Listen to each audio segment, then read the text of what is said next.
Nanaba New Vision yawandise negamba because nze nayogera nengamba nti biologic because ebintu ebimu we might not have the right information but mukama abantu abamu yabawo obwongo okukozesa kibayita logic.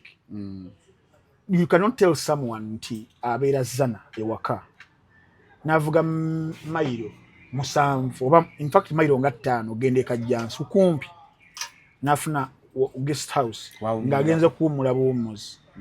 So when Nachija ngamba there is something they are hiding from us.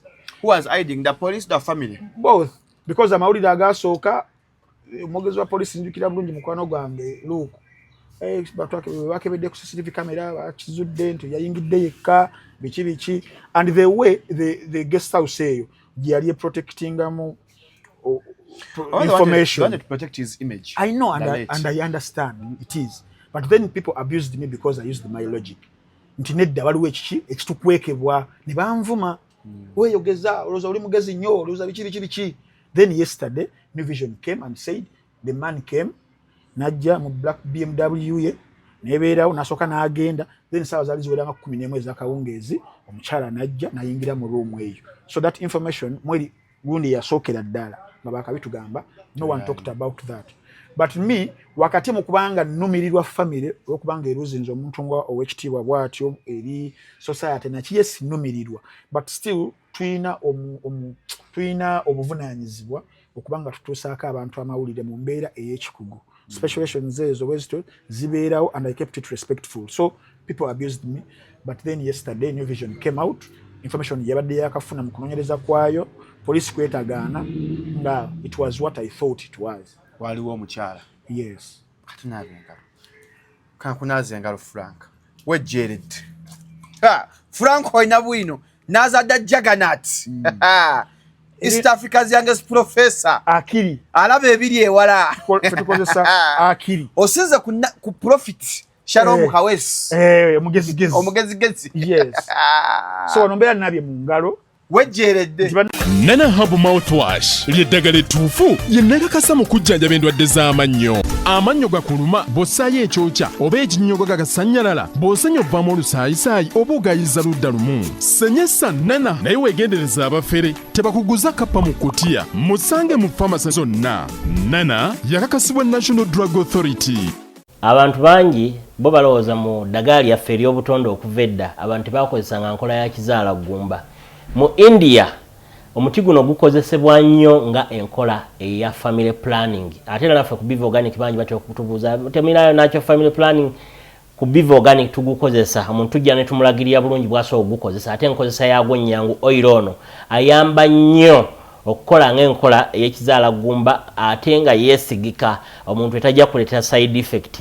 Era gwe omukyala ayina mugamba nkozeseza enkola endala ate nezintiisa ni mutyono mulungi nnyo okukola nga birth control method ate eri reliable kubanga properties ze tezina bwe za affectinga reproductive system ate mbofu n'ebizimba ate ozibikira enseke ate akuyamba n'okukelenzinga oyagala okuddiramu okuconcevinga tekikutwalira na budde kuba kikola boss ku basajja n'abakyala okusobola okukola nga spermicide.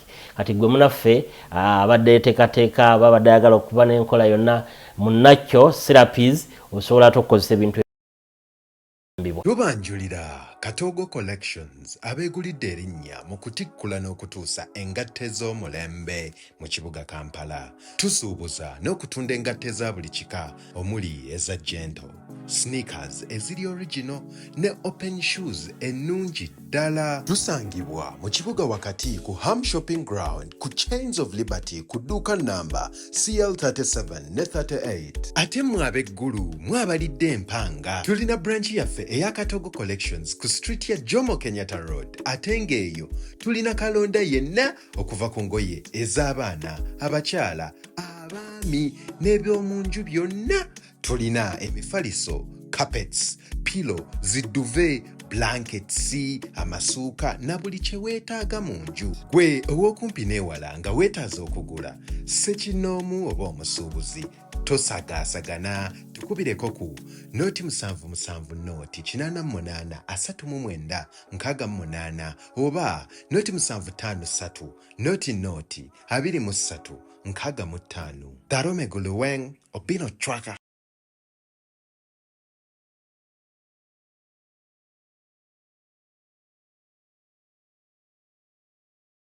The views and opinions expressed on this channel are those of the individual contributors and do not necessarily reflect the official policy or position of Shalom 256. Any content provided by our contributors is of their own opinion and is intended for informational and entertainment purposes only. We encourage viewers to conduct their own research and consult with qualified professionals before making any decisions based on the information presented on this channel. To Shalom 256 is happening with Ugamba. Kaswa chigambe is happening when you Shalom 256. Don't forget to subscribe gwatanaba kindly. Ate gwa subscribing era nkujjukiza okusako notification bell eyo eri waggulu obenga ofuna each and every upload that we put. Thank you so much to agalanya abatulaba abalaba Frank Antambe buli lwakuna the juggernaut. Ngoja nogamba kijja tambula bulungi. Onakola lero anjawulo tulina ba birthday babies. Bamba Sunday Nation alaba kasukula hivyo alaba Shalom 256 nebo nabanye tugatta fenna ntabiro ya content lero njagala okuwishing ntu happy birthday time. Lero birthday ya Jose Junior abako ku premier muntu wa friends of Shalom 256 tumukubide nga tuyimbe kayimba bali basa tuga kuyimba natuyimba happy birthday dear Jose yimba flaga wayibye ku Christmas bafa Jose. Happy birthday to him. Happy birthday to him. Happy birthday, dear Jose. Jose Junior, happy birthday from Shalom 256. Mtowa Jose Chakara. No, mwana wa mugagayi. Jose Chakara. So tukwagala nnyo. Then omulala happy birthday to Lisa Skyler, wa Lisa wa Pio. Naye ali ono lyani pia atera okukwata mukaawo. Onajja ku molecule n'atuwa ekyebiri ebiri. Achina anagwa yegazi mula amwita Lisa. Happy birthday Lisa from Shalom 256 Nation. Tukwagala nnyo. Happy birthday dear Lisa. Happy birthday dear Lisa. Happy birthday dear Happy birthday Lisa. Happy birthday dear Lisa. Lisa mwala wa Kinika Lisa. Ono so Kinika Lisa. Ono akini bana kubetuma. Kakaje era ne Jo wado birthday Jo ya twakeke ya Sunday National Anniversary. Nisha wa kuku. Birthday day ya Jo tukwaganya nisha wa kuku. Thank you for having Kasukula Live. Thank you for having Frank Antambi. Kwa Shalom 256. Kati ngafe mwapado buzindaro. Kwe buli kaliwa. Okay. Kwe kali. Ngafe okuva ku Shalom 256 tubagala nnyo. Tubakuimbira Nisha. Nisha kuku. Happy birthday dear Nisha. Dear Nisha. Happy birthday dear Nisha. Happy birthday Nisha. Happy birthday Owakuku. Happy birthday dear Nisha. Tubagaliza obulamu obulungi obusinga byonna bye ate mbwa ya Megatron. Megatron. Happy birthday Moses Sewanyana. Amaniddwa nga Megatron Media. Atukwagala nnyo. Tumbire mneto amuyimbidde. Twakiyimbidde bwe. Tumwagaliza bwagalizi Moses. Muchaba Mamirecho. Kanti mutala amita Mamirecho. Kasitweze emyaka ana. Abata kyali baby. Abafuuse mami. So lw'okunambanya Frank Antambi. Nga twogera one on one. Mpola mpaka tebanga lyetoolodde. Manje tukalina myezi mukaaga. Ngompa program enye olwokuna. Ebya serious. Maye banga terirwa. If it comes to consistency, Frank Antambi Wayne Balkeza is one of the best consistent performers. Ntambi za stove. Ntambi za stove. Zikoleza. Nezikujisa. Tezizikira. Bana yenga bitalo Ntambi. Ebya. Daudi Mugema. Byali bitalo. Neto nakweyanja soka yandi. Bali ku Shalom 256. Batugamba nti buli obuzize mu kamera eyo. Wabirawo omuntu omupyala atakumanya yakagula essimu. Katato lumu abantu omuntu omugamba nti oyitakumanya n'anyiiga. Waliwo omuntu yankubidde essimu muyimbi w'amaanyi. Nankubira naka video kayalabye. Hello?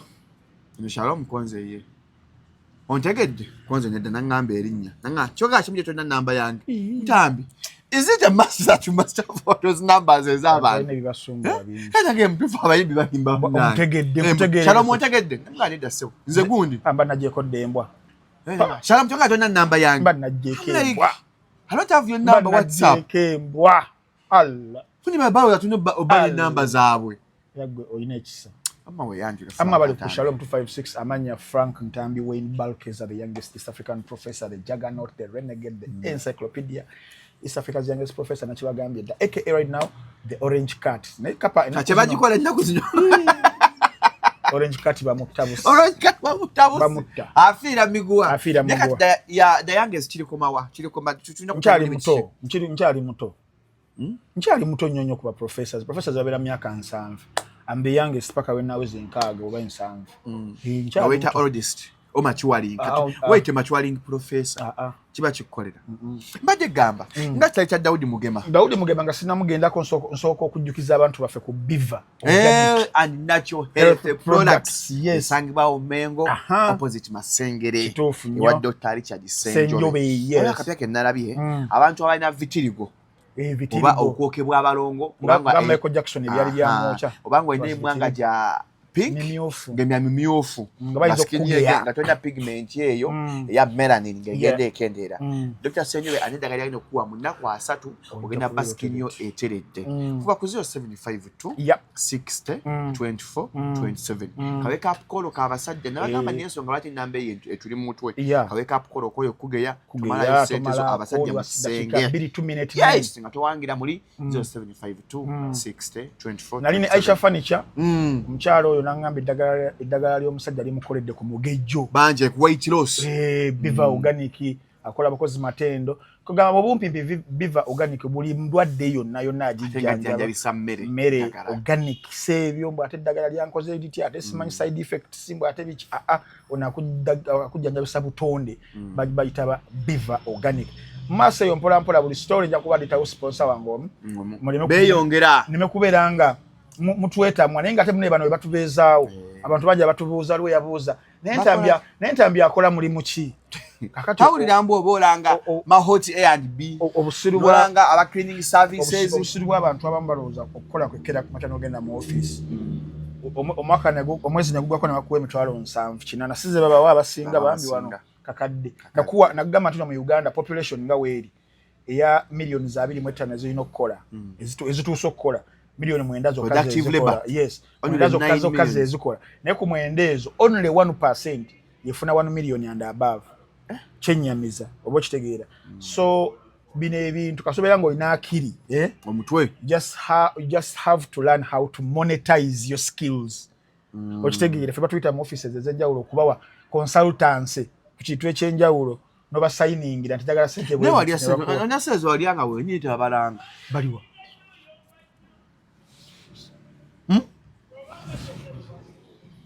nabikola ewa balala nabiwa the final channel esayimo sedenga ziweddeyo olwo baye kijjukira kulira ngo balanga nagamba ntambi oyo babeera basama batuula miti muganda wange nomugamba jjayo ku account yo tukebere yange nange entambi ndeete so byebyo mwe bali kubeera nga mutuwagira naye nga bibano abamu ku basponsors baffe abatwesiga okubanga tutusobola suppose omulala emukulu ennyo ye muntu atabuka kalango ate gwoli w'amaanyi nnyo gwe atabuka kalango ate gwa downloadinga app gye balanze gwoli masavu so nga kyakya Daudi Mugema kitalo Daudi Mugema yavaayoko ebbanga mwezi oguwedde nava naagamba bannange nina omuntu eyandoga era to be open yagamba Mathias Walukaga yamuloga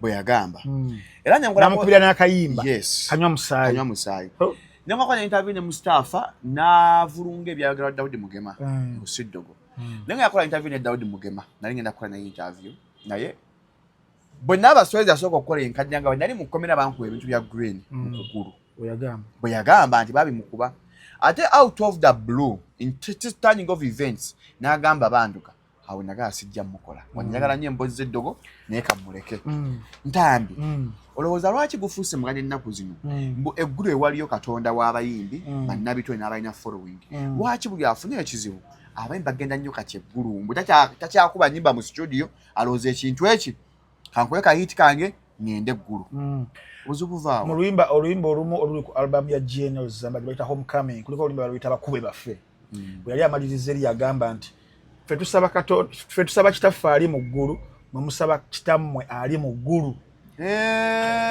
fesa kitaffe ali mu ggulu abayimbi b'e Uganda basaba kitaabwe ali eggulu ali mu ggulu Jomo Kenyatta road ye eggulu ey'engulu oba okitegeera but take. It is planned. It is planned. It is systematic. Okusula industry ya Uganda. Ebere kutaka, ebere kudimwa. Turning this government of Mwami Museveni. Government ene kigendo etusula industry ya Uganda yabayimbi. Yes. Era yakimaliriza dda eri kutaka. Government kuyekoze ebirungi. Ewa Central Federation ni bakubiri ne bali emmere ebadde sako ekoze eki ntambi ngonda bana mutima mubi. Mukama wange. Waliwo ebintu ebimu nga wobera mu yaba wabongo labanga abakuwadde nenga bakusuula. Kibakola abayimbi ba Uganda. Essaawa zino 2:25 njagala tu geograph trajectory ya music wa Uganda for the last 15 years ngirya badde atambulamu versus the last 7 years. Kuva 2018 paka 2025 7 years vis-a-vis wali emabega ng'abayimbi bali betakulira. Abayimbi ebintu bye bakolera mu kwetakulira kwabwe. Bazimba amayumba, bawuze zibichi, zihotero. Yes. Baona limanyanya zwa mahotero. Bobi Wine bali amaze okuzimba okukola yagula bichi, kola maka. Nakabagenze gulu. Kamilioni segukulu dawa, mamotoka nga gescalade agakabi. Yes, ku sente zachi ezabwe zebetakulidde. Right now oli nagamba nedda. Industry ya art ina potential bwetyo. Ng'omuyimbi from zero within just 1 year nga akubye obuyimba busatu asobola okubeera nga alina amajolobero bwegatyo. Abo nno tebajja kufugika. Now 2018 we waleetera ddala obuzibu. After 2017 the by-election of Kyagulanyi okuva mu ati ogenda mu byobufuzi, then later becoming a de facto opposition leader who had a voice which they never knew that voice would be as big as it turned to be. Then that voice okuba nti no yava mu art nebera nga voice eyo yeshaking entebe ey'omusajja w'enkofiira. Then they feared that other voices still may also arise. Kuveeno ezimu eziyinza n'okusinga eza Kyagulanyi, ezimu ezaali ziyinza n'okusinga voice nga ya big guy. Acho hanya ndobozi lya muno. A big guy is a big voice. Okay, no worries. So webato ne bagamba nedda voice eno ya Kyagulanyi singa ebeera nga eri mu kutusumbuwa bweti tuba tuli awo voice ya Kenzo n'emwegattako. Ndibira ka Kenzo awo ebiseera system volongoto. Ate Kenzo nga ina international appeal ebiseera ebyo yawaggulu ennyo bamanye Mexico, South America. Kanawe imagine voice eyo nga nayo yegasse ku kintu bamanye Peru. Yatugamba Peru Nicaragua ine sizagenda muzakuba mwe. Imagine that voice nga yegasseko ku yono nga nagoberya Kenzo abali Peru. Kati nga amazi bakutte ba Kenzo bichirichi free edi Kenzo nga nsio na hashtag ogenda abali Peru ogenda jidda Nikwagara Nicaragua Comoros gwe imagine tuba tuli awo Joseph Mayanja ngedobozi lyegasseko Tanzania number 1 wa East Africa wa Kenya Rwanda Burundi muto muyimbi bwaffe oba muli awo Bebe Kurode yali yamala dokola ki okulaga Bebe Kuru sisters andivuddeyo ngakwatibwa Beka sagala kwegoba n'abaana bagagamero mbuza ngaye twogedde ali mu Chameleons andivuddeyo za Africa edi Kenzo Nikwagara Nicaragua Comoros Vietnam mu Peru nga zibanja edi Kenzo Uruguay Colombia Bebe Kuru sisters andivuddeyo Bushenyi chiwatule Shalom nesonyiwa tonja samira tinda tonja samira kati muba muli awo edobozi David Lutalo lyegasseeko lubantu be Luwero bano bankola mu katale bamama Nachi simanyi ntunda abo nga nabo begasseeko abatunde emisipi ujuka yalina omuntu wawa ntono muba muli awo wabuyunga edobozi lyegasseeko muba okitegeera so they couldn't have maintained that. Wabuwe yakubira omoto guli wano kakala wato wata gravity byebiseera nga yina bana abaana bana abavubuka 17 18 magamba yasinga amanya gwaje ni namba ezisinga gravity big up my brother. I know. So government yonna omulimu gwayo role number 1 teri mu service delivery eri mu consolidation of its. I thought it was supposed to be the mandate to deliver service. Before everything about consolidating power. Single services ozimalayo ekyatuka ku Muammar El Gaddafi. Yamalayo services on. Zazimalayo nga abantu bagambe I don't know ngina kwongera okukola research nti wobo sadde omwana sima mu daka county sima nyumba bichi nga ina a lot byakolera.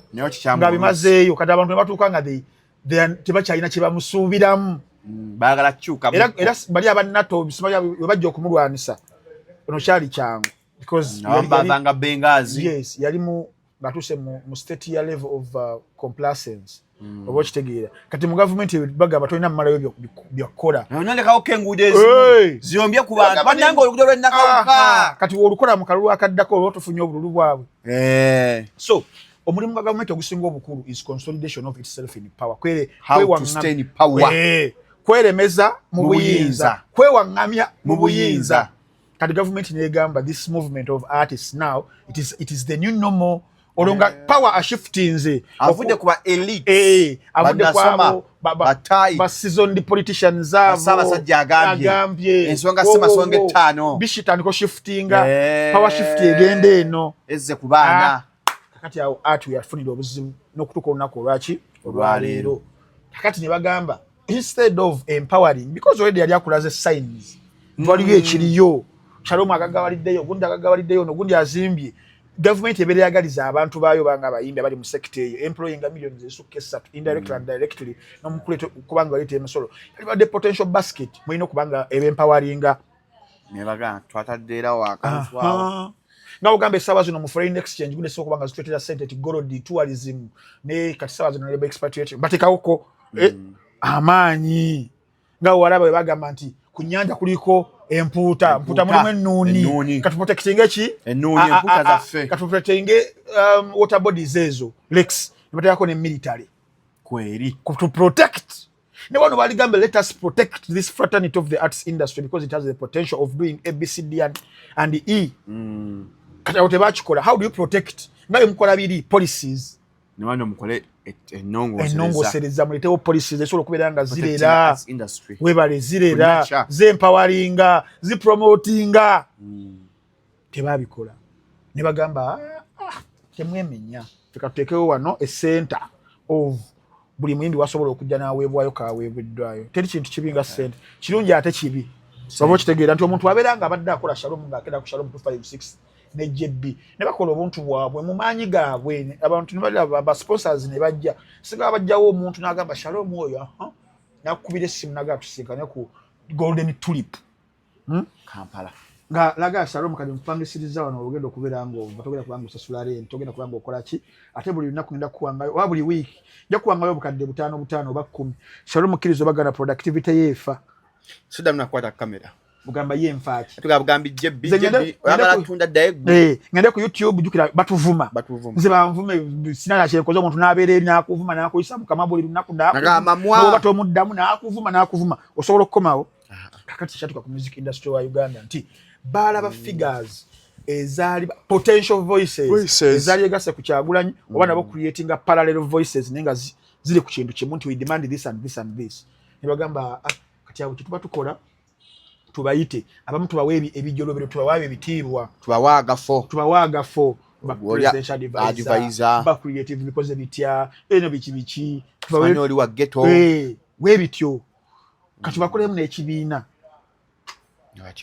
okyemu n'abayimbi mu nsi yonna kino nakyogerera nkiddamu tewaliwo industry ya music wonna go and check tina abayimbi bayinanga bino betuyina baffe wano ekibiina ekibatwala nga bayimbi nti otugenda mu ggwanga ya Nigeria bana bwengeri gyali w'amaanyi nti emukulembeze abayimbi be Nigeria tekiriyo otugenda e Kenya wano nti Calligraphy Jones ku maanyi galina ba Sauti Sol BN nti bakulembera music abayimbi beeyo tekiriyo tugenda mu ggwanga lya America nti ku maanyi Jay-Z galina nti yakulembera ba Kanye West ba TIP ba Beyonce tekisoboka because mu music nja kusomereko ku butabo obumunga abayimbi oba okuyimba kuyina n'abatonda waako the goddesses and gods of okitegeera nti oyo lubaala abateeka ababeera ku majoba gaabwe ku mitwe abateekamu kiri nti buli muyimbi yabeera asinga munne wakabi omuyimbi nga alina hit agambikako bamanyi rabadaba bina nalabye okola interview nakunyumiza amaanyi ga hit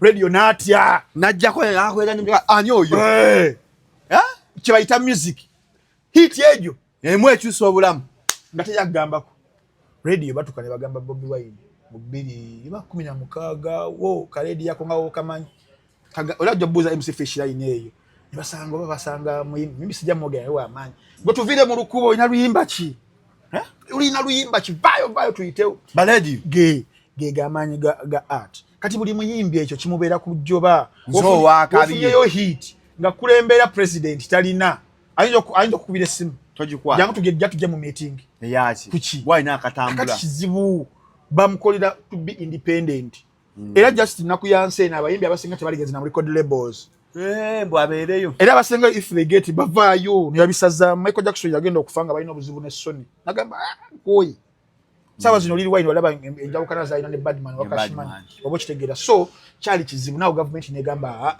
okubasobola obulungi tubasuulemu omugati bo bukunkumuka bo buwuka tubasuulemu omugati wakati basaasane berumerume that is what theater babake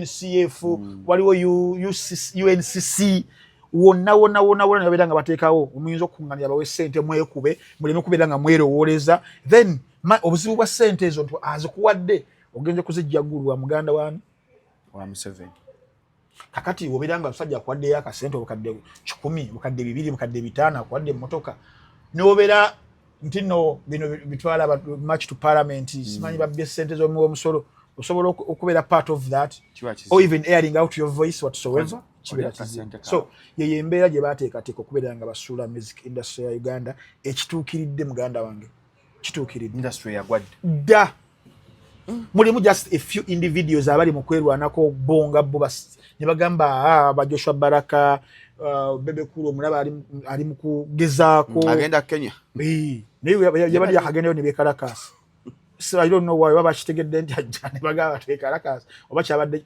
so waliwo kabali mukola ki nenga batono nga tekiri as collective as it would have been so ye embeera etwala anigo gambi ya Daudi Mugema natukofira muloji naye ate information gye nafunye nti one azipa mama flower already katonda w'eggulu yali yamuwadde ennyumba yamugulira ennyumba yamugulira emmotoka yamuwayo obukadde 15,000 I don't know how true that is mukazi tomwesiganga I don't know how true that is eyombwa I don't know how true that is but singa bibeera bituufu then kiba kikwewuunyisa nti kikyabeera ayagalayo ekirala I don't know I was just quoting but I doubt I don't know so kiba kikwewuunyisa omusajja omu yabagamba n'obagamba n'abaswaza mu lujjudde nawandika n'amabaluwa nti temudda wange mususu okunsabiriza why would you go back to embarrass yourselves oba kitegeera so abayimbi baffe because of desperate bambi oyinza okuba nga obasaasira nti desperate times call for desperate measures nti naye bakugoboddayo olwokuba tolina option bambi naye kyavuddemu musajja wattu we really don't know sinaa kumanya ku report ya kufa kwe nti noba yafudde kino to be exact wadde abadde atawanyizibwa bagamba cancer naye nga ate namulako mu interview n'agamba byawona kuba yagenda emulagaawo n'amugamba alina cancer n'agenda nasooka n'agenda mu malwaliro wano aga Kampala agasinga yamugamba talina n'agenda Kenya wano agakala yamugamba talina n'agenda Turkey yamugamba talina cancer yes n'akomawo emulago yennyini abasobola okumuwa report nyinyi yamugamba takola ki talina kati cancer aba yavudde ludda banga reports z'abasawo zaalaga nti takola ki kitamulina oba kitegeera so waliwo circumstances nyingi ezitololerawo wadde oluvuvumo lwakanywa okawulire I really don't know and I don't think logically amongst the people whom tochikola tusaba omwe gw'omugenzi mukama agulamuze ekisa mbajjukizana na Herbal Mouthwash abalumu amannyo dagaali amannyo osenya ovamu olusaayisayo owunyakamwa ogayiza ludda lumu kubanga amannyo gasanyaala genda mu dduuka etunda ebintu bya madagala ate gwali bweru wa Uganda togera ku drug shops togera ku pharmacies togera ku supermarkets babuze nana Herbal Mouthwash aliwa bajja kubeera bamukuleetera naawe atanaba kubeera ng'ofuna Shalom byayogeddeko ebyo okuziiza kusinga okuwonya beera ng'otekenya na musiki be abali enkwacyo mugule nana amanya agago baago amasomero nana abeereyo be muteekewo vidi zituuse hotel muteekeyo nana abeereyo Mouthwash yes namwe abali ebweru w'eggwanga musobola okubeera nga either mumutumya kati Kuffa batambula etubanga tumuleeta oba outlets ewatuukirwa ebiva Uganda awo wenyini era kampisewo bannaffe aba H&K Pro Cleaning Solutions bano basangira Bunnamwaya okuliraana Bunnamwaya Police Station saako ne Mukono Nasuuti Kanaana abagamba nti kwekituka ku kyokuyoyota kyebayita awaka oba amaka, okuyoyota hostels, okuyoyota furniture wenyini awaka, bano bakugu nnyo nyini ddala. Sofa sets ewaka, carpets ewaka, togera ku mategula, togera ku mabaati ne baga cleaninga bulungi galimu kubeera nga shininga, togera ku pavers, togera ku mbalaza, togera ku kusaawa oluggya, togera kulongoosa ddala ekisaakaate, wonna wekibanga kyetaagisa kulongoosa waka, maka, masomero, hotels, pavers, mategula, bakuta n'amayinja. Webale nnyo. Be bannaffe aba H&K Pro Cleaning Solutions. Bakubire ku namba ezo nga woziraba, 076 85 25 24 ne 075 2 84 0308. Yes. Nga kyali mu industry era. Olunaku lwajjo lw'amaanyi nnyo olwokusatu. Lutya? Jo Dax Vibes yadde ku Davira Kampala night wa Mr Henry ku Davira. Era Bobby Wine principal eyatuttayo empapula z'okukwatira Nuupu bendera kuwa president yabadde ku Davira nga awagira muganda Dax Vibes. Bobby yabadde ku Davira nga nedde legend East African nantame gwatako gatagejja Dr Jose Chameleone ali ku Davira kuno yambadde suuti luli yayambala ki yambala ekijoowowe otyo yaddeyo ne melody. Now my question is, last week Wednesday Dr Camille ali ku Comedy Store. Yesterday ku Wednesday Camille yadde ku Comedy Store ntambi creativity mu Comedy Store yaddawa yalinga ku Alex Muhangi mbosobola okuleeta omuntu omu consecutively 2 consecutive weeks buli walina Camille nero olese Camille yatadde oluyimba olupya Camille abantu be bamusaba what kiki ekigenda mu maaso. Yeah, this isn't even about Jose Chameleone. Jose Chameleone for him is a performer. Ngaye He will perform anywhere you want him to perform.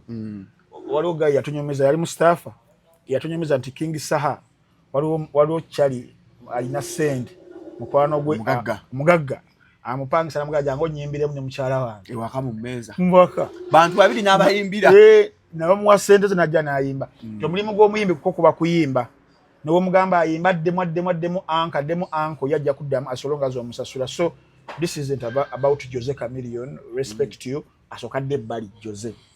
This comes back to Alex Muhangi. We had a discussion, a debate, a heated up debate. Though abantu baga kulaba nyo bintu bili intellectual nnyo, but it is there on Kasuku Live. You can go and rewatch it. Where Dolibondo said Alex sold out. Not sold out as a concert. Yatunda omwoyo. Fe mu hip hop tuchita kusailinga mwoyo. Omwoyo gwe bali bategeeza sibe ne ba Illuminati bakuba abantu bakitandikirawo ne bagambo ya soul. Yatunda omwoyo gwe. Obo kitegeeza kye nkugamba. Nti Alex Muhangi, who came out in the trenches of comedy, stand-up comedian, natuuka n'afuuka entrepreneur, which was the right move. Okubanga then tacha performing nnyo, but he has come in Mabegabede executive director, executive producer, and an entrepreneur. Aberenga enhancing comedy asigalenga ina platforms.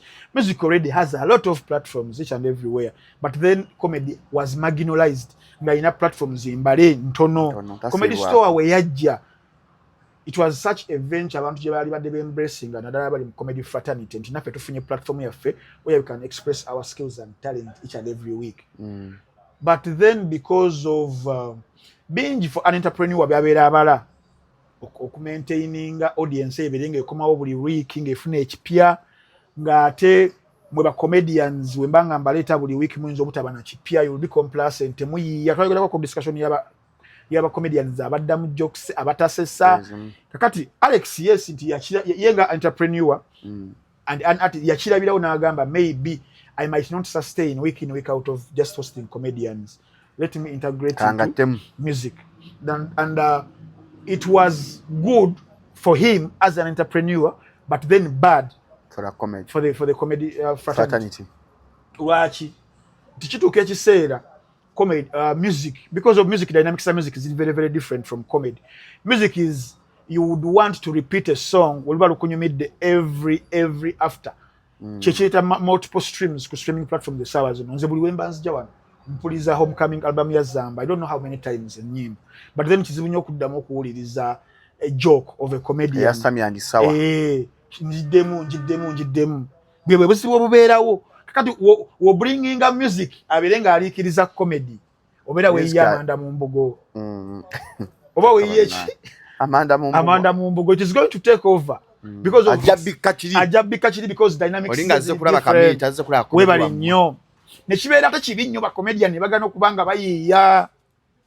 Tebali creative. Shalom nze nina ba comedian be nagamba ne bagamba, you know what guys, I can write for you skits. Shalom, I'm a very good writer mwe ebintu. Akubanze nabivaamu buvi. I was frustrated so many years they never mukuwandika. Naye ng'oli agamba kakati nze nsobola okulaba kakati ojja ku stage okwo soka otunulira mu by'abantu ate nze nogira bwoti ogenda okulaba ngo obakutte kati ba comedian abasinga tubayita bagezigezi ogwokutte gobba obalanya mu crowd mutambi wali ntambi webale kati comedy nafa agakalo na mugulu comedy yafa yagwa totally customer yachi mukwano gwange I have had a discussion with him buli wengenda ku comedy store tuyomba mugamba mali reaction ekitunganda bakikola ki those are the elements of drama yensinga okwagala comedy mbya katonda mugulu ne kati mazo mwaka mulamba nasemba genda yo naawe comedy store nasemba genda yo naawe nenga tuweke tumisinga nga tujja ntubeerawo ne batubba emeza nti mitwala 3 watukuliko kya kunywana tusasula omugezigezi oyo Alex Muhanji aguze meza tekuli wadda amazzi just mutebe buna mu bbala ngati nali emabega nayo. So I got frustrated. Now comedy yenga ye nafa. Save for someone on guy baita okero yakoze oba alanya okero okero yajja kula sino theater yakoze ne seringa out yajuza ngate muri kuli muyimbi atenga comedy wa luzungu just comedy kati abo je bali ne yakati kiri ekintu platform eyo yes nze yamba dissecting.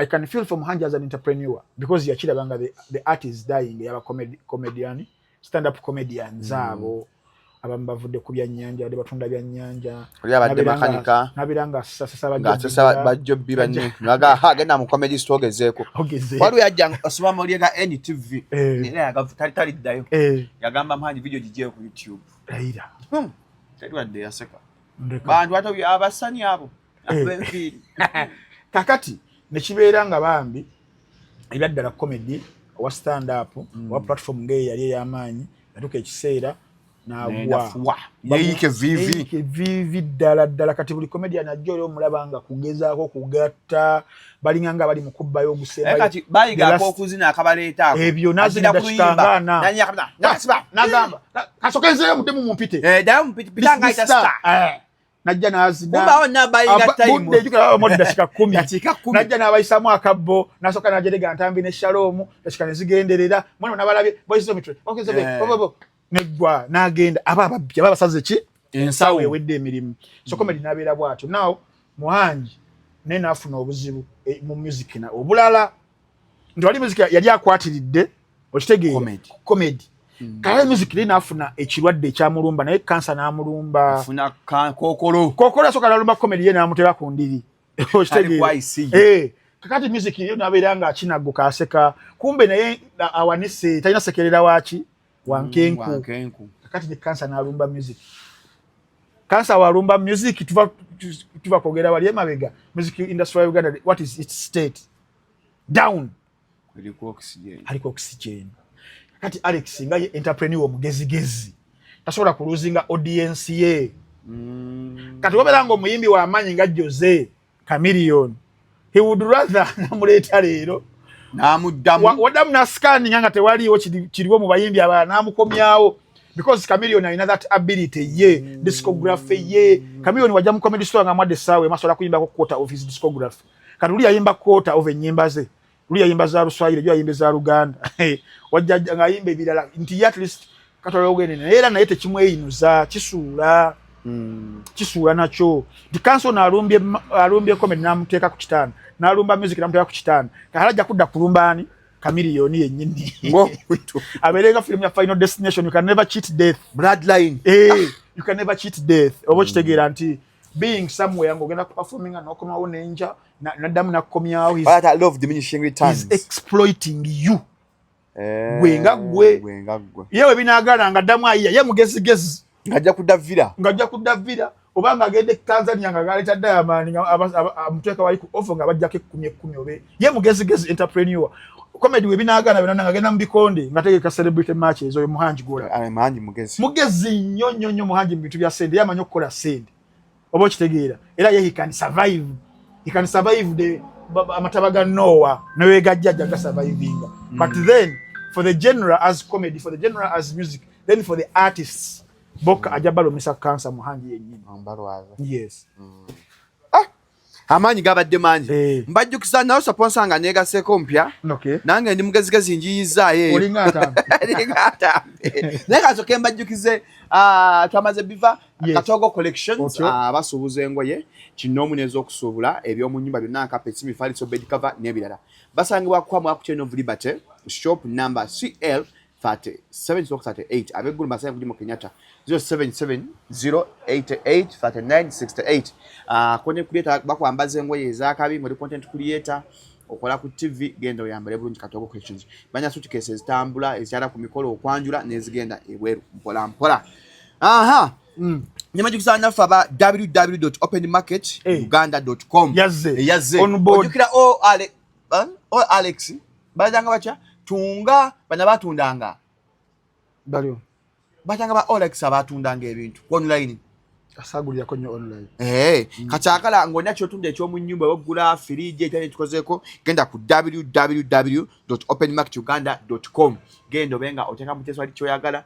oba otundireko www.openmarketuganda.com ogula n'okutunda byonna kyoyagala ebyomunju byonna amasimu firiji byonna oba otunda ng'oteekayo oba ogula ng'okeberayo era munnange ndi mulojja akoze interview sinayogera ku gundi ku Dax Vibes embeera yabadde ku Davila babi bamukkiriza okuyingira lwaki nedda bamukkiriza wadde abadde tacyakola nnyo appearances takyatambula kola such appearances mu bifo ng'ebyo ebisanyukirwamu olwa okuba nti ya shiftinga mu buvunaanyizibwa buli oshiftinga Shalom mu buvunaanyizibwa okuva wano n'ogenda wano ne actions zo zirina okuba nga zikyuka ate abantu abamu wetukolera ensobi okyuse obadde radio presenter ofuusa apostle mugezigezi kacyakoze ekyo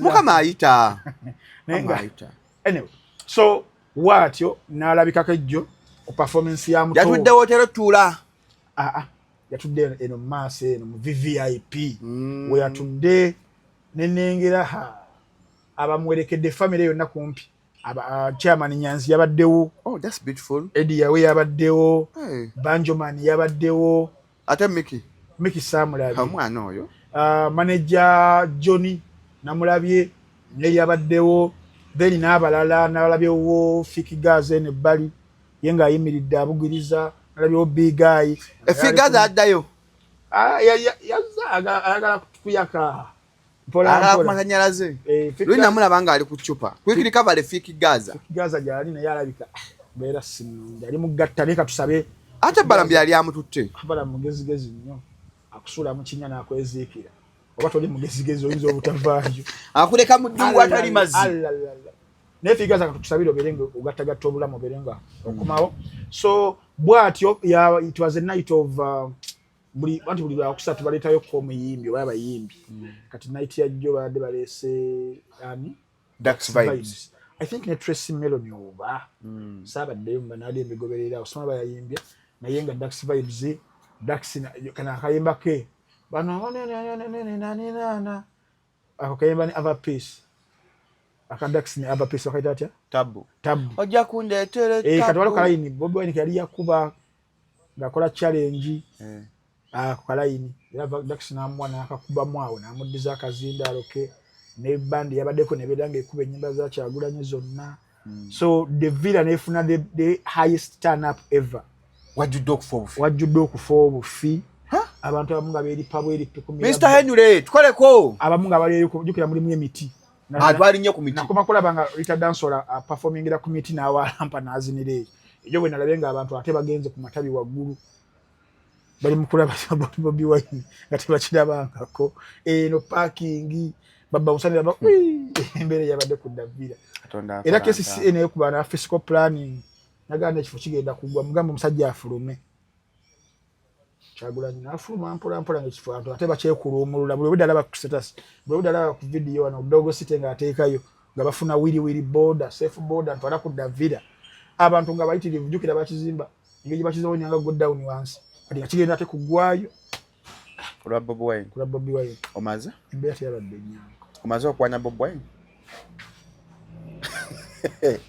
omanyi ntambi nga talinaba kugusa kyayagala tapowa omayiriza mukama wange omaze okwana Bobi Wine tugende ku topic eddako Nimrod yakoze interview ne Kasuku akwera mukutte obulago eri Kasuku live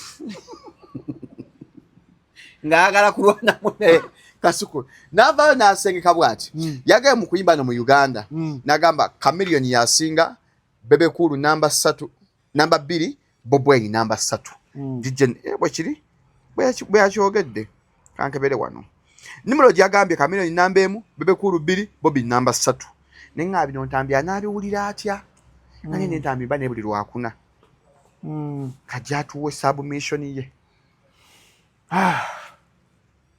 debates monse eza BBC debates fikade mu mupiira twalina debate eyatulema yagwa ya Messi ne Ronaldo debate yasooka yali ya Maradona ne Pele nga twekuba empawa yagana okuggwa tuba tulya tugenda mu debate ya Zinedine Zidane ne Ronaldo Luis Nazario Dalima awo 98 World Cup ewedde yali France ku Brazil 3-0 ogujjukira yasamira gundi yali captain ngujjukira nalwo nawe yasamira no coach wa twaliwo 98 shalom World Cup tuwagira bejo ntambi bategeera bulungi kale ya 2002 ya Korea Japan kati nga nagira bawa tuzo nali ntegera 2002 World Cup gwemanyi ya South Africa otwazi nakayimba shamina mina waka twakazanya sebo kyafenga tukoyeno okuwagira omupiira omupiira kutandika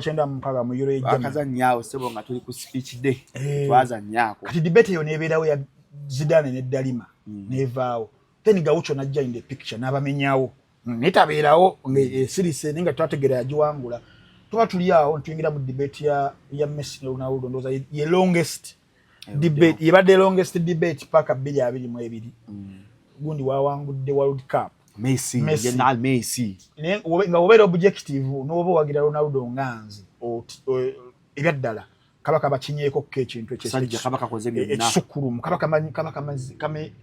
kamazeeyo obuyinja bwa Thanos omukaaga wato nacho oyinza kukola comeback though ofuna era omugezigezi nga ntambi nagamba era ajja kugamba Ronaldo naasinga lwaki titambi mu bugezigezi bwe omanye how people lose debates or how people lose arguments or even in law mu mateeka ti omugezigezi kabega ayinza okuwangula omusango gwa Shalom nga criminal nga n'omusango yagukola naye nga defending Shalom nti oba JB nga si mugezigezi nnyo ng'oli kakati ebintu bya debate ebintu ebikola ki we bibeera it is about qualifying your statements your assertions otherwise debates ezisinga zibeera subjective nnyo ku ani asinga debate ya Tupac ne Big manyi we yaggwa nga Tupac afudde nga bamaze okufa naye nga tugamba ani kabaka wa hip hop teyaggwa naye ekyali naye Tupac yali asinga kugwe kunze kigamba kibeera ki subjective ojja kusanga wa Big naye nga alina ensonga ze nga ate nazo ziri viable oba kiraba so mulimu ezimu ezaggwa nti Michael Jackson lero meka lera 26 ejjo yawezeza emyaka 10 n'emeka nga afudde yafa 2009 yaze emyaka 16 bambi nga afudde ejjo naye tuyinza okugamba oyo ye yali kabaka wa pop n'obolese Prince nga takoze byakoze kati mulimu ng'eyo yongera definite kati tudda mu ggwanga erya Uganda debates ezimu ezitusumbuye debate y'abasudde ne Kafeero ne Sebatta nayo yatusumbuwa ojagende wayekolera gambe nze bannange nkubulire kusinzira ku ABCD musajja basudde ogende wagunda gambe bannange storyteller yali mulunyi ogende wo mulala gambe bannange seba tate ye yakubanga nyimba nga ziri ekusobeko ogende mu debate ya Juliana ne Irene Namubiru ekulemere yonga buli mwana ina kyaleto no akusa octaves bwezi tunagira bwati ogende mu Yashiba ne Cindy yaliwo luli obo kiraba so bintu bya debate naye mu music entire ya Uganda debate ya BBC etubadde ku mimwa fe ku somero olumunga tubali tulina sente za breakfast tukubawo mboze eyo anyasi obudde ne bugenda dashika batu wanga dashika 2 kwa 3 erubiri ne tuwakana era olimba la bigambo boys lava kufu ne tuwakana okuva ku macha paka enjuba we nga tuwakana nenga tuwakanira bano that was 2000 what 2005 tuli senior 1 wao 2006 senior 2 2007 senior nga tuwakanira abasajja abo n'okunyiga entunyiga n'okulwana nze nga ndi musajja wa Kamiliyo agala nnyo Kamiliyo ate nga mpakana ate Kamiliyo nga tan disappointinga ngenyimba kuba ngowakana kusinga nga kusinga kokka gamba katimbo mwana katimbo lele chaja kubyolimba lo Swahili no bana mamwe kati Kenya baluli Tanzania naga ntambita singika nenga Kamiliyo ndi yaita swaza na Yesu wakokera wali abayimbi bo defending anyenga omweleza okokera katika nkubuli omuyimbi aina sawa hipusi aina liso sawa ne wangula awards oyo gola tumulabira okitegeera kakati debate eyo wetu badenge genda wabula ndoza sport number 1 bali basatu sport number 1 nimro dyabera mutufu Kamiliyo ogenda because mulimu parameters tukozesa okupima obuzito bwani asinga toyogera bogezi nti Kamiliyo yasinga lwaki yasinga kwensonga nzawe awe nina buzibu n'abantu banyagala onkakase lwaki yakola ki yasinga wadde nkimanyi yasinga naye tugenda mu debate nyagala onkakase lwaki yakola ki yasinga lwaki si Bobby Wine lwaki si Bebe Cool ongambe nti ntambi otugenda ku music kyekikola artist abera music okusokera ddala otugenda ku catalog of body of works nyimba za Kamiliyo zakubye quality yazo overtime tiokuba oluyimba nga kuma obwesigwa bali kuba 2 meka singa 2 mukaga 2 eyo after 20 years kuma obwesigwa lukyali relevant nakati ngamba apade point obo kitegeera nangamba nti mu discography eyo nayo nti abayimbi bona boda kale bayimbe nyimba zisuka ne 2 so in terms of quantity bayimbi naye quality uskus kati quality Kamiliyo naberanga eyo tiki yagirina abakira overtime enyimba ze basimba ogenze yes okitegeera then netugenda mu element yokwiranga tukyali ku nyimba quality impact how their music have been impactful to the society yes quality and culture bakuba kugenda tugende tulonde naye obuzute butwawula tosobola okubeera ng'oyimbye ennyimba nnungi nga ne quality yazo nnungi nezimpactinze zitya society zimpactinze zitya general yennyini kati nogenda ng'osikebera olaba otandika okubeera ng'osivinga nogamba ono yakola yazukuba naye ez'amakulu funyemu mu katalogo ennyimba ebiri nfunye ennyimba nga 5 very nice song oba kitegeera kakati nogenda ng'oyawula netugenda ku consistency mu producing the same kind of music Kamiliyo forever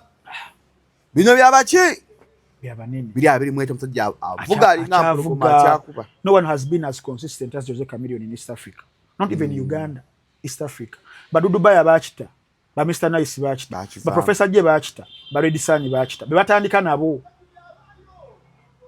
kata Kamiliyo nogamba even consistency nga akyakola ekintu kyekimu nga tekikyali kyekimu kankawe respect yakasajja kalogero kulanga oboga abonera akasajja kaki kakira kubonna netugenda ku kibaita versatility have versatile are they versatility ntinno oli muyimbi oli muwandiise songwriter you a producer Kamiliyo production abadde agimanyi banga ne banga yakubira lagadi olimba lwa kankukuba empeta naye yakubidde ennyimba nyingi n'obogenze mu studio nga gwe producer Shalom Mamwa ero bera wakagira bwoti ng'oteekayo soko kisembeza soko gikomyo Baga kumpitanga mamwa. Nedda ngamba gwe producer just mbedde creating ekifaananyi. Oyo Chameleon. Songwriting awandiika. Kati kubana abalala ababiri Bebe Cool and Bobby Wine. Bobby Cool yes nti oli muyimbi nono muyimbi. Then tugenda ku versatility. Songwriting. And Bobby Wine awandiika. Bali bwa mande webuti. N'obukubanga bwatonye bwakyanga olunaku olulala n'emukuziba lwakyuka mu ghetto gye muloka ku makya gyentera n'okufuna ekyenkya very impactful to the society. Definitely ennyimba azikoze zi impact in the society saa zino zikyakola versatility Nisenule the writer much better omulala ye alina abamuwandiikira but it is also still part of the game. Tibasongwriter ba Beyonce benyi tebewandiikira ennyimba ba Mariah bandi niyo babadde babawandiikira ba Gloria Boogie kyekyo naye ate omuntu eyewandiikira aba neki abaakira kubali abaakira naddala nga byawandika still bikola amakulu waliwo omuntu nga yewandiikira naye nga yewandiikira bibye nga tebivaayo oba okitegeera wotogera ku kye bayita live performance for example Bebe Cool awo yino Bebe Cool kikuba live awo naye nabeeranga mu elements alina wakira Dagamero band kikuba live n'ogenda ku kandabayo ekirala awo influence on other artists alese bani awo influence Chameleon yababasinga other artists obala King Saha Melody Papa Sidi Big Guy naye yasookereyo bayitirivu nnyo ogenda mu Gagamel n'ogenda ne mu Firebase Gagamel twana Estake Chiwoko Boys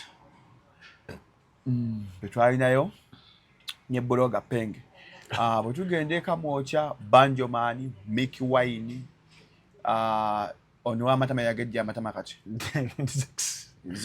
Zex birangirangi amatama 10 Bianiri Buchamani Casanova Kabaya omusajja waffe no wa dancehall yamu Siza bani so ogenda okulaba nga omukulu gyeguli eyo kati ogenda mu nnyimba zennyini waliwo ekintu kye nalabyeko overtime katolaba nga okituuka ekiseera nga n'ennyimba zibasobola okuba nga baziddamu nga wekyali ku ffere ba Ebyama bano bo bakyali balamu ajja kuddamu nnyo ez'akamiiri ekyo nkiraba oba okitegeera so waliwo nze lw'embula n'olowooza bambi mbeera mu kukyakala legacy and long time relevance Chameleon nyapudakyaleta comedy store akyali relevant long time relevance ne legacy then artistry oba art gokubye omubuluseemu otya n'okola ekintu ekirala ate ate aba Bob Wine abasingira kati bonna abakira awo bw'avudde mu art aye n'afuuka ate ekiyoola ate eky'omugaso ennyo mu nsi yonna Bob Wine akatiiki n'akayoola commercial success senga wange agambawo nkwaddeka credit era commercial success Bob Wine bonna abakira ababiri abo asinga Bob Wine asinga Bebe Cool nuni asinga Chameleon ne Bebe Cool awo n'afunawo ka credit nsonga ntanyiza bulungi kakati ogenda okulaba nga uzibera elements buli omu ayinza okuba nga alina bwasinga elements of life water fire naki jebyemanya elements of life zezirwa togera ze twogedde bakumbwa so wind so kyembadde sunshine so ogenda okumaliriza Chameleon of elements ezisinga kola ki aziwamba bano ne bagabana buli omu gy'asinga ku munne kati obuzibu debate y'abana ababiri ekyaliwo eya Bebe Cool ne Chameleon ne Bobby ye ekyaliwo niyaggwadda aŋŋamba wano mu debate nga mu byenjogedde ng'ovudde mu bato gye baakola ŋŋamba wano nti ono ayinza okuba asinga munne mu kabokisi kano ono asinga mu kabokisi kano nasinga mu kabokisi kano nasinga mu kabokisi kano but bonna nga bye bali abasatu they've been very impactful batandika ekintu kyabwe they've been very relevant olumu discussion zino zitubeera mu debates zino olumu zirabika ng'ezaagala obbaako gwe zinafuya qualifying somulala yet all these three bakoze a very very tremendous job okuwanirira music industry ya Uganda ku bibegabega byabwe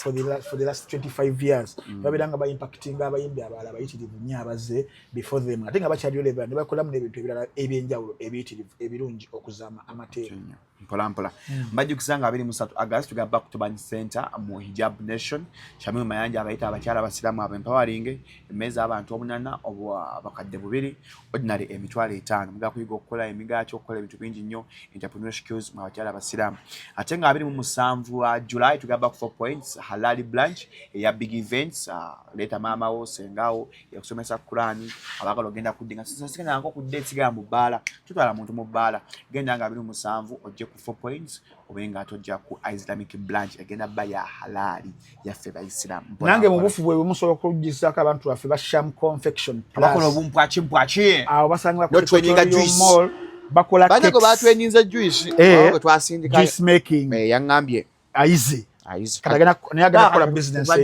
biyo ndozo kitegedde nnyo ba trainingira ddala abaana mubeeranga muyiga ebintu byokukola emigato okukola cakes okukola decoration okukola juicing oyo okitegeera n'okuorganizing emikolo kuba ate ekirungi kye basinga okubeera nga bakola bakuyambako okubeera nga bakuteekerateekera omukolo gwo ne gubeera memorable kutandika ddala kujja wansi ti graduation ya mwana wa nasale graduation z'abantu abakulu birthdays ez'abato birthdays ez'abakulu surprises eri abaagalwa bammwe muno n'omuweerezayoko ku surprise wadde oli bweri bwa ggwanga baweereza ku bimuli gift hampers n'ebirala bano bakuyambirako ddala okubeera nti nembeera ebeera bwetyo nga mpitirivu aba Sham confection plus abasangibwa ku Equatorial Mall okuliraano ba opposite KCCA offices edduuka P9 ngo bakubide ku namba 0782 378 993 ne 0704 65 69 40 kampisa okuna ba Ventures Bar and Lounge basangibwa side zao e Nigeria tuli wagulu ku rooftop empewo empitirivu ennungi fresh air esokera ku ffe ababeera ku rooftop nejja kuba jebbiba n'ababeera wansi so obanga oyagala embeera ebirengeri as conducive as you would want it to be beera nga ogenda ku Ventures Bar and Lounge tuba tugenda ku bbaala era ebibeereyo tuba tubimanyi bulungi nnyo bibeera byakunywa whisky cocktails biki ebyo byo gye biri bulungi naye ekyenjawulo bano babiteekateekate mu ngeri ey'ekikugu kinasinza okubeera nga njagala ebiseera bino kwegera nentunulira nnyo ku nenkola kye bayita bewatching nentunulira ku bwana obulungi nentunula nemala neŋŋenda neŋŋamba wayi kanzireyo waka atono so eyo yonna networkinga ne banno VIP section weeyo oyagala kucharginga osobola okubeera ng'ocharginga security weeri parking emala so ng'oyagala okuba ng'odigida ng'oyagala kuba ng'okyakala ebbala yokka eri ku rooftop mu Kampala bayita Ventures Bar and Lounge esangibwa side zaawe Najjera okuliraana Najjera police station oba amafuta ga Starbucks yes mpola ntambi lwaki mulwana abaana b'abagagga lwaki olwana abaana b'abagagga olwokuba mwakulira mu ghetto bwana kibe tulwana olwana Navio nakulabye olina omusajja abakkakkanya Navio bw'oli nabo wobawolereza ntambi mpola nga ntambi ate oli objective nga munnamawulire otuba twogera ku objectivity. I'm one of the most objective people. You are not. I am. When it came to Navio, ne ku extra data olw'amaanyi oli mulukuba mukuba Navio mumukakkanya. Entalo zembeeramu ntambi ziba za bwongo. Navio entalo zaalimu za fists. Which is worse. Navio alwana. Anti yakubye omwana. Yakubye omuvubuka oyo. So, which is worse. Ntambi agenda ku X najjayo opinion ye ne mugidebatingako nga wakuddamu eri intellectual. Eri respectful naawe akwata ekkubo ku lwokutaano n'ova ku bbaala emu gy'ovuddeko ng'okitegedde ku bbaala eri waliwo omuyimbi yakubira freestyle ng'akudeesinga n'ogenda n'omujooga aguze omwenge gwe ogunywedde tokomya okubeera ng'onywa mwenge gwe omukubyemu n'okumukubamu n'omukuba ebikonde ebiyitirivu nkwagala kumutta kumumeza kumugira bulamu Navio nga yakuba omuntu yes Navio no gamanyi kigozi essaawa yonna kuno essaawa yatuuse Navio yakubye omuntu mu bbala nanya n'omwenge gwe yasonanya buno burack bwa shots of money nga yabuleese bwera busatu eno ali ku mmeeza ye yabwereetedde kuno aliseeko mikwano gye abawala babiri timu ya Navio nejjanga ne Navio kwali ne bounce awe ne gaya mutambulirako ne bajjanga bakitegedde gaya agenda kujjaawo n'abuleetaawo basooka ne embeera yabadde eri very tense oba yali eri very tense because it was Friday ekiro ne banywa obwokunywa obusooka ne babunywa Guy naddala aleeta obwokubiri aba ali mukweta bwakubiri then they confronted him Navio n'amuba Guy n'eriiso lyalungudde bweriti nga Navio nga yakuba yes alina black eye nagirabye Navio yes era Guy ku footage gwe nalabye because I saw the footage wa CCTV oba kitegeera kuba omusango essaawa zino guli ku police medical report weeri abagamba nti bya bulimba era bagenda kulaba saba yona omusajja amukutte agenda ku Navio agenda mkumerere yes. omwana No one is wabaga above the law. Navio tubajja No one is above the law, I'm telling you. mu Uganda mulimu abaana n'ebyana Kakati statement sibwa mulamuzi ajiwulira nti ontasibwa. You know what it means? So tubirabyeko tewali buzibu. Kakati let the law take its course. Tulabe Uganda oba mulimu abaana yamukuba bubi okitegeera olwo mudisinga era omwana mukweru anako namusika dread nakula nanajisika bati nibagwa bonna wansi ku footage gwe nalabye nibagwa wansi neberiga kwane guy naye muwanvu ali 6'7" oyo chief clansman ali 6'7" Navio is like naye 6'7" bekana size bawanvu ba giant nebe yuza era Navio agenda okubawo ngesaati y'ekitundu bulere Navio kamusajja munnamaka ngesaati bulere kubate okweswaza okwo muzuku wa Rusimbwa tukoze muzuku wa Rusimbwa sinanchi yakoze kubiranga embeera etuuka bwetu inza yogera naawe I went yesterday ngogamba muno siri objective story nagitegera lwa kutaano kiro naye nagikoze lwa kusatu nga nkyagatta nkola research ningenda ku police. Okay, you may be objective but you're not balanced. Are you balanced in this story? Bakura already taking the side. Start taking the side where there is an injustice. What do you expect me to do? Bakubi omuntu amasasa ku street ngala bibagamu kubi and you want me to balance side yakubye. Really, does it make sense for you? It doesn't. Obanya yamuyikiriza there was no kuyikiriza kukuno nga maliriza party eyo nti kirungi biri muki makomu mateeka reference yino ndagala sagala okitereyo bantu njagala ogirabe sagala batampalinge kigozi sawa yonna reference yino nti nakoze okunonyereza okumala ati gochogera ko mali ekikirizibwa to interfering na musango nidda kugiteekayo kyekikyamu jinja road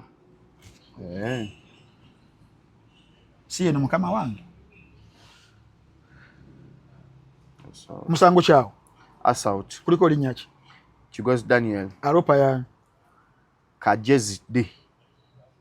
Kakati abantu babadde bagamba ntambi muli mu bubadi ntambi mu promoting album ya Navio ate biri na mulwedi okitegeera but this is game azima and it happened but you Navio are violent watch kamba isimusubiramu abantu bali ebintu ebibi ebisingayo naye babadde bekwekanga nnyo not until ne bakola kibayita moment of madness ne bayikiriza.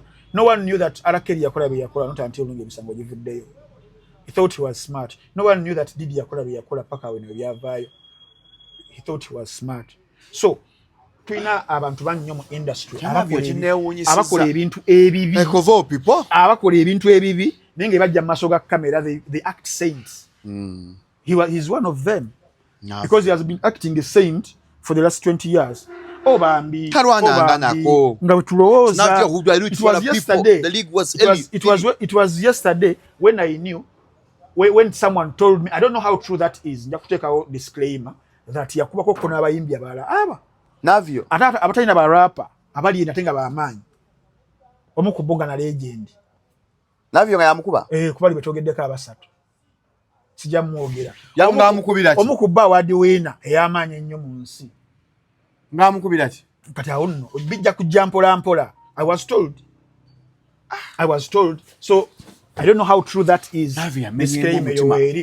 Disclaimer yo weri mbamanyi munnenda nkola ensobi sijja gikola I know mass communication so obadde ogamba nti oba oli yakola ki yamucookereza obuzibu obuliwo nagenze ne ku exoko nenteekako post yaleese obuzibu my argument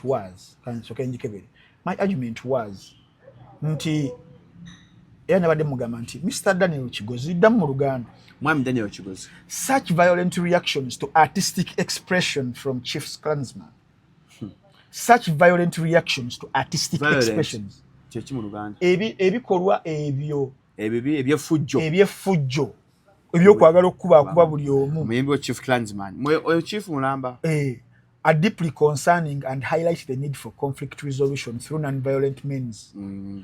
bira bisala byetagisa tuwengeye gye tukkanyamu nga teri ya kwansi eyasajja kikulu sikwansikanya bikonde bakwekuba. You had no right whatsoever to beat that man. Twaina lukusona dembe yonna kuba musajja oyo. You could have done much better. Wandibadde okulo kisinga kaawo. Kati wano wabadde wakulu because he's a hip hop artist. That's why the important thing was. While rap battles and lyrical exchanges are long-standing tradition in hip hop. Rap techimu Uganda. Rap battles and lyrical exchanges are a long-standing tradition.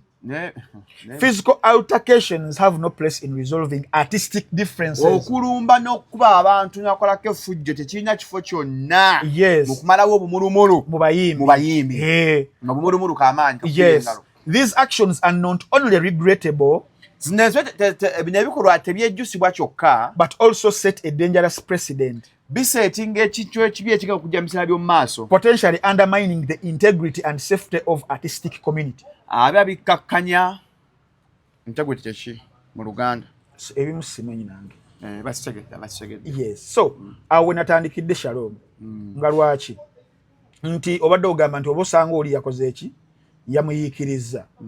Okuyiikiriza kuva kuti navyo balina awards bategeka ne baziwa erinnya Uganda Hip Hop Awards. Navyo yazitegeka ne kliki ne bazegabira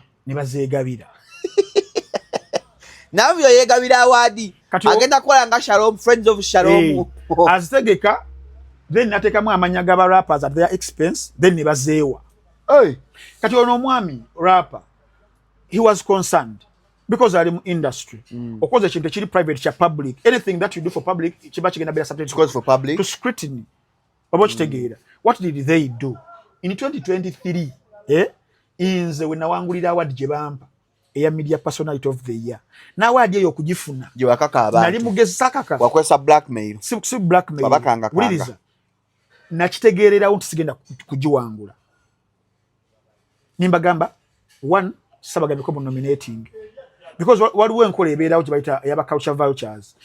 Akola awards ojukire byaliwo last year batu nominating oli agenda kuteekamu Frank Antambi mu category n'ateekawo omuntu omuyabayaba n'awanguza omuyabayaba at the expense of your name wakukakanye because moyine entalo. Wona yali ankwesi mu Dubai ateeka bye awards e Dubai baagala kunteeka mu media nga mukwano no. So nimbagamba you guys, one, I don't trust your awards. True. Criteria gye mulimu gye mutaddewo works zange tezijja subjected to that unless kamina bye mukyusizza. N'olwensonga eyo I'm out. Nzijemu because I knew nabagenda wanguza omuntu ataweza wa the quote of what I had done that year 2022 that wali and then that nibafuna ensonyi nibampa award because I was deserving it. Mu the same year wali olima bali baluyita Pateyani.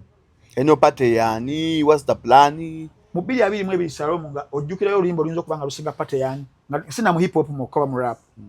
It was a very very major big song. Tugenda wani webale nnyo oluyimba olwo, it is a rap song. Kuliko rappers babiri, kuliko Wanda JR, kuliko ne Ruyonga.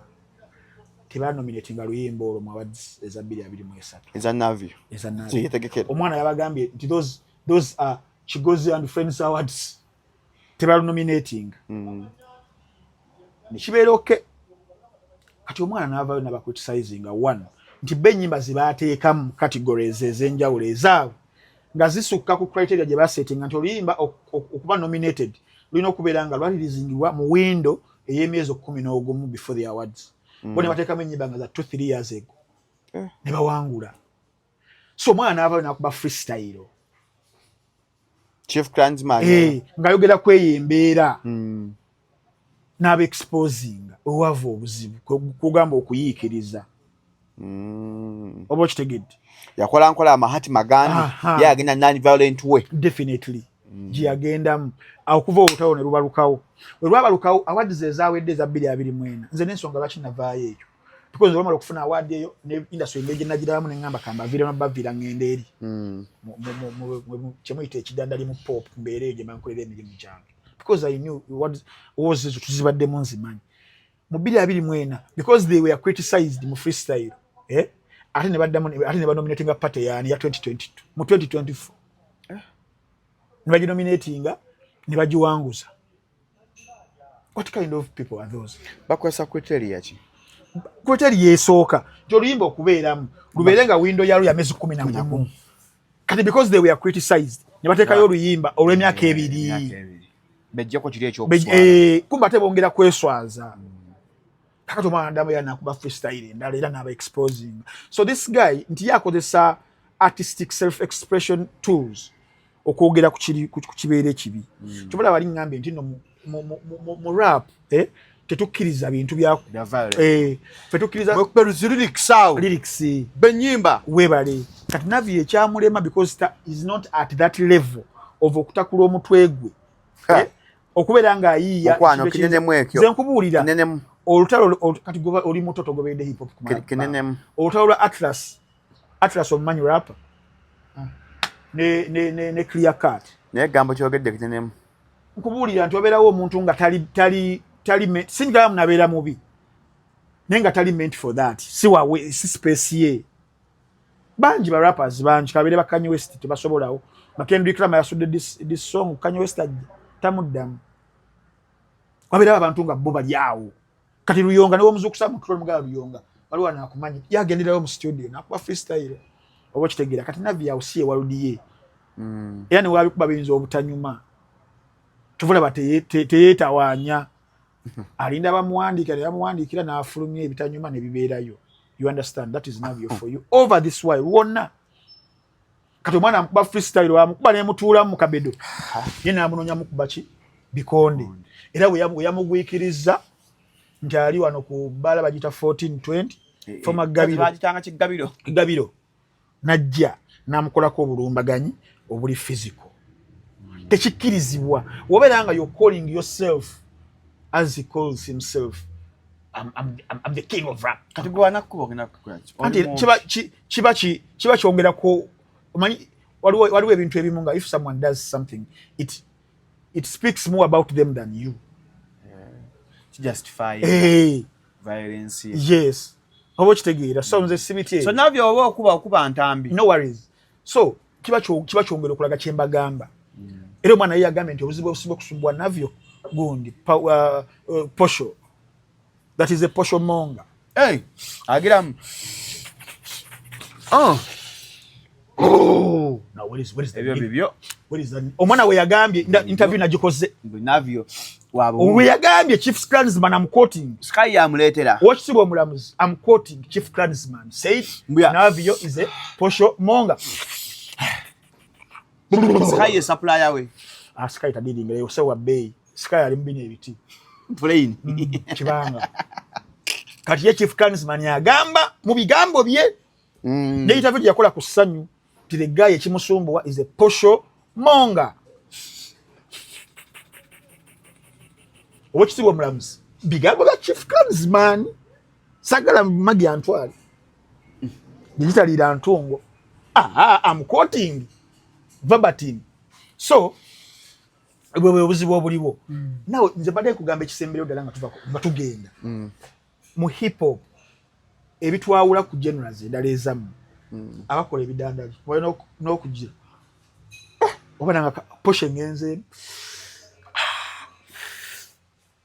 ngenzeemu waliwo yaweereza akasuku audio n'amugamba oli bajo lwande olwakasuku lulinga lwa pandemic bantu babi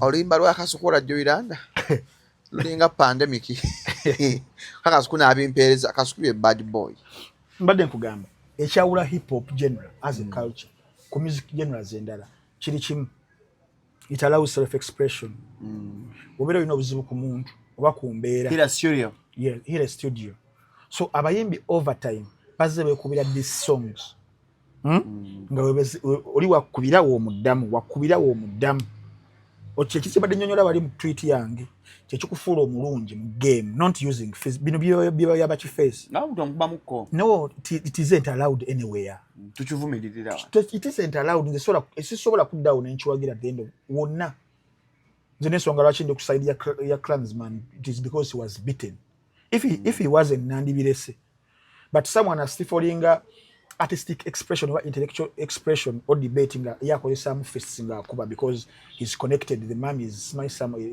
someone big in government. Mami siyamugambye akuba omuntu. Anti nkugamba ebikozesa abaana ebintu byebyo ekisigula ennyana kiva mu ki higoza akyasobola okubanga abikola oba kitegeeza Frank Antambi n'olindako okyatuwa ebirala nkuwa olimba lwa Tupac lwaita hit them up olumanyi hit them up oyagamba big nti yafakinga mukazi we Faith Evans okitegeera yali adda mu reply yali adda mu this song eya big oyamukubiraho shot ya dukira bamasasi mu 1994 kyene kikubamu oluyimba nga kimugege kijerege embeera nakikubira hit them up. It is regarded as the greatest this song of all times. Hit them up nakuba otawula Jay-Z ne Nas olujukira bulungi nnyo manyi nomba baita ether olwa Nas oyamuvuma emimwa eminene oyamuvuma mpu alina sirimu oyamuvuma style ye ya bigi webityo naye yali addamu this track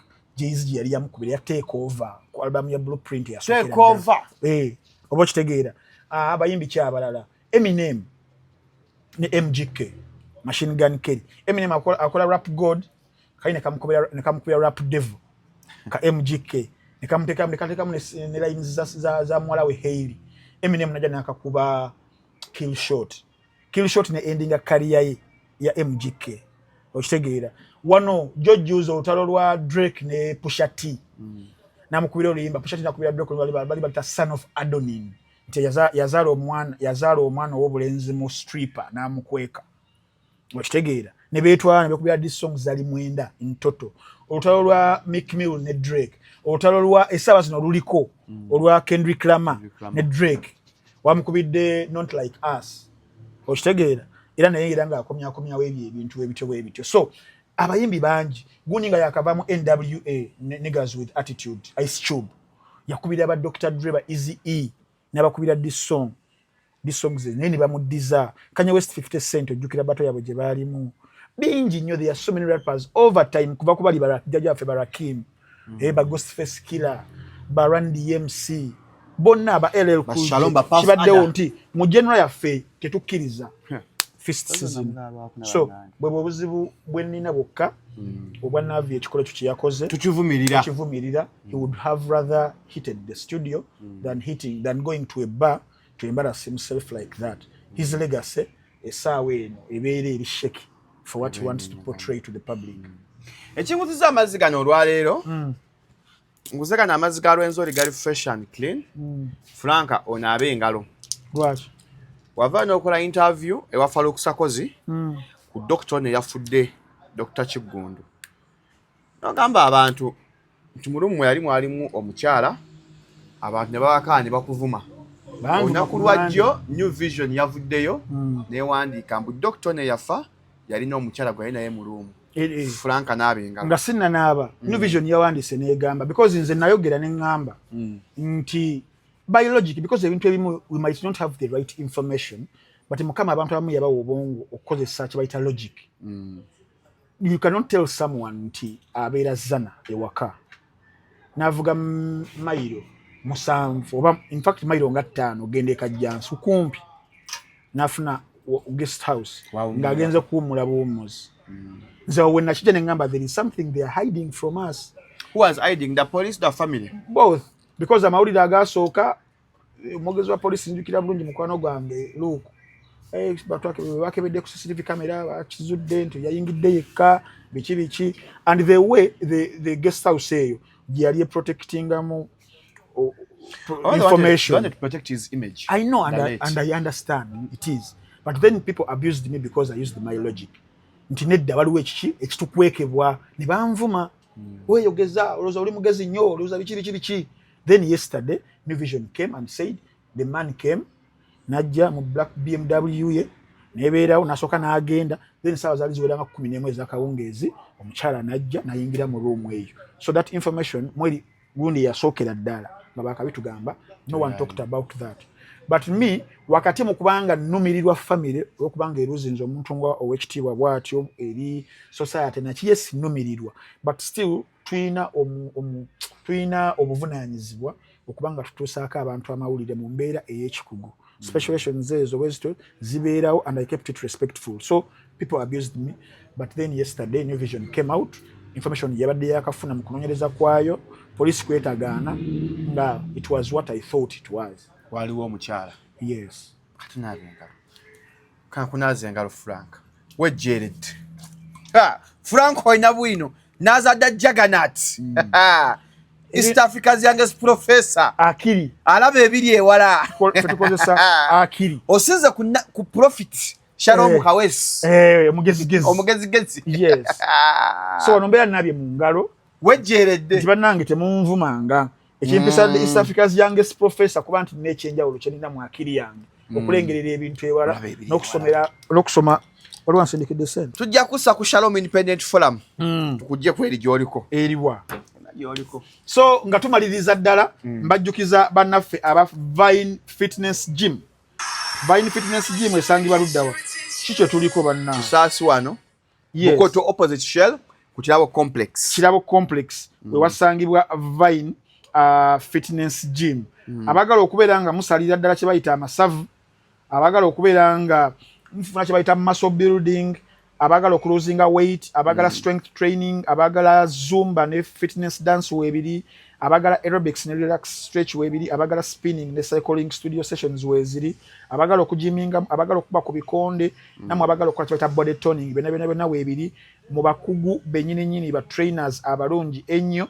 Bakola okuva ku Monday paka ku lunaku olw'Sunday kutandikira ddala ku makya saa 12 paka obudde gye bugendereyo ssaawa 4 ssaawa 5. So beera ng'ogenda ku Vine Fitness Gym essaawa zino obeere ng'embeera etambulira ddala bulungi nnyo. Ate ne coach amanyikiddwa nga Monk. Oyo no coach y'omu ku basinga okubeera nga coach Monk Mumonko.